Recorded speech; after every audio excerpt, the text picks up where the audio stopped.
రైతులకు తెలంగాణ ముఖ్యమంత్రి రేవంత్ రెడ్డి శుభవార్త తెలిపారు. రైతు భరోసాను కొనసాగిస్తామని అన్నారు. సంక్రాంతి తర్వాత రైతు భరోసా పైసలు వేస్తామని తెలిపారు.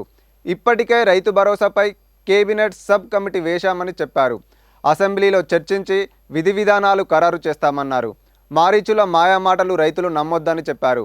వరికి 500 బోనస్ కొనసాగుతుందని స్పష్టం చేశారు. ప్రభుత్వ పాఠశాలల్లో సన్న బియ్యంతోనే భోజనం వడ్డించేలా అధికారులకు ఆదేశాలు ఇచ్చామన్నారు. నెహ్రూ నుంచి నేటి వరకు రైతులే కాంగ్రెస్ పార్టీ తొలి ప్రాధాన్యమని సీఎం రేవంత్ రెడ్డి వెల్లడించారు. తమ ప్రభుత్వం రైతుల కోసమే ఉందని, రైతును రాజు చేయడమే తమ లక్ష్యమన్నారు. కేసీఆర్ బకాయి పెట్టిన 7,625 కోట్ల రైతు బంధును మేము చెల్లించాం. ఆగస్టు 15 నాటికి 22,22,000 మందికి రుణమాఫీ చేశాం. నిన్న కూడా 3,14,000 మంది రైతులకు 2,747 కోట్ల రుణమాఫీ చేశాం. బీఆర్ఎస్ రుణమాఫీ విషయంలో 10 ఏళ్ల పాటు మోసగించింది అని ఆరోపించారు.